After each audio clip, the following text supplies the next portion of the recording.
Welcome back to the Smash with Ash show. If you're new here, welcome. I'm Ashley, and today we will be making Meat Lovers Focaccia pizza, and it's about to be so good, so stay tuned.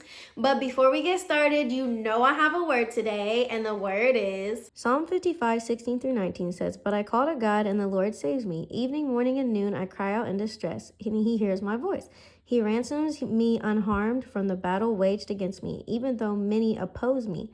God, who is enthroned forever, will hear them and afflict them." Meaning you might be stressed out because your friends, family, or just people in general are saying negative things against you, and they're testing your patience to the max. Well, listen, God heard them and he will take care of them to where you don't have to act out of character. Sometimes God allows them to test you to strengthen your character. Because honestly, how will your character ever be strengthened if we're not tested by people? How will you practice responding in a calm manner without affliction and opposition rising up against you? So don't take the opposition so much to heart. Instead, look at it from a perspective as it's bringing you spiritual growth. Which is easier said than done, because in reality, you just want to punch somebody in the face. But honestly, allowing somebody to bring you out of character is weakness. When practicing managing your emotions, it makes you mentally stronger. It puts you in control of the situation because you're diminishing a fire by not responding to anger. Instead, you're responding with wisdom and not allowing things to phase you. And when you do that, you're putting into practice how to live a more peaceful life and not allowing drama to affect you like how it used to. So instead of letting opposition affect you, take a step back and control how you respond and allow God to handle those people. Because God's discipline for that person is going to be way more effective than your revenge ever will be. So with that being said, we're going to go ahead and get started on our focaccia pizza, so stay tuned. I'm going to start off making the same day focaccia dough, and I use 4 cups of white bread flour, 1.5 teaspoons of instant dry yeast, 1 tablespoon of olive oil, 1 teaspoon of honey, 2 teaspoons of sea salt, and 1 3/4 cup of warm water.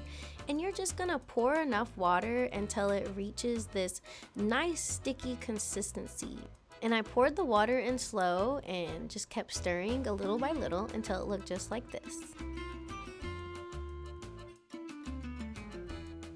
Then you're going to wet your hand in some water so your fingers don't stick to your dough as you're doing these stretch and folds. And you're going to do these like 5 or 6 times until it like tightens into a little ball just like this. And you're going to cover it and let it proof for 15 minutes.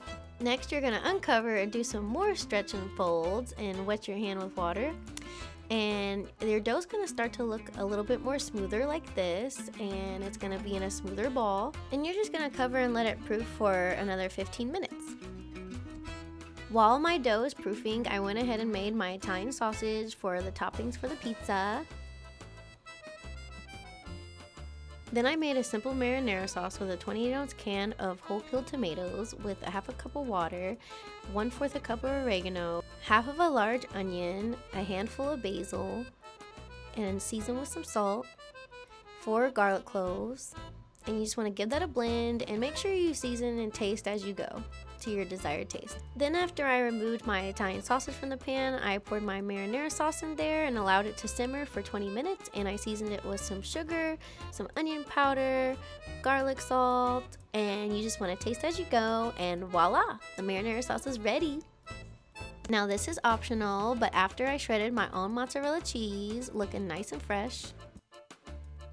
Now for the third round of stretch and pulls, you're going to repeat the same process until your dough looks nice and smooth into a ball that looks just like this.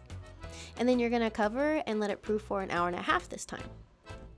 Then on a baking sheet, you're going to just put a little olive oil on there, just enough for the parchment paper to stick. And then you're going to put a generous amount of olive oil on there. Then add your dough to the pan, and you're going to do another round of stretch and folds. And I promise this is the last step of stretch and folds, guys.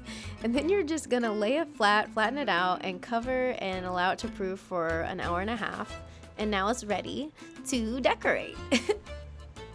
Once it's nice and jiggly like that, you want to put some more olive oil on top and then sprinkle with some sea salt.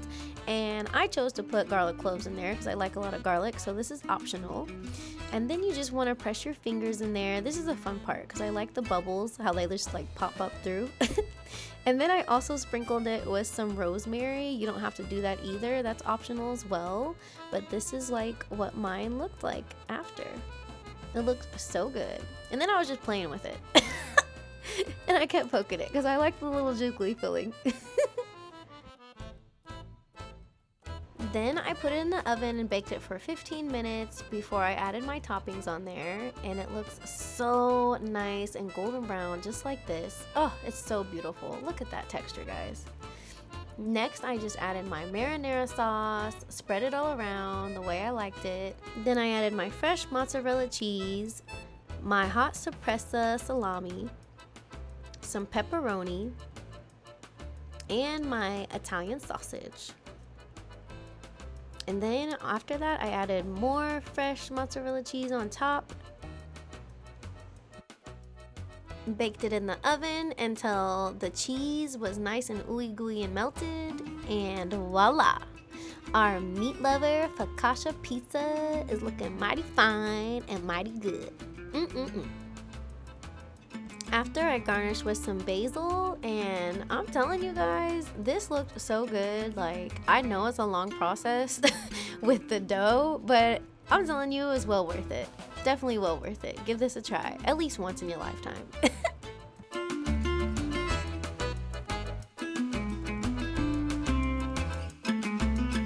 Hold on now, I'm still not done yet. I added some fresh ricotta cheese and then topped it off with some fresh prosciutto. And now it's the final touch. I just had to, you know, decorate it a little bit more. And now I'm ready to go.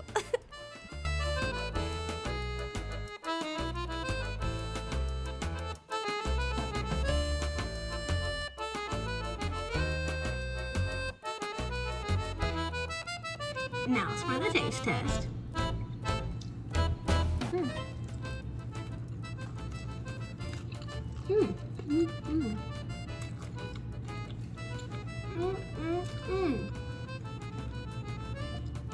Wow.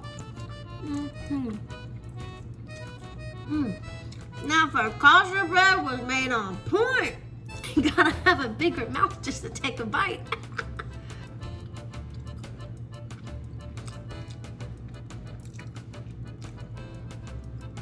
This is hands down.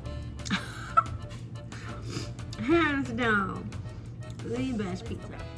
So thank you guys for smashing with Ash. If you enjoy hearing words of wisdom of God and smashing good food, then hit that subscribe button and stay tuned for more videos because your girl will be back soon.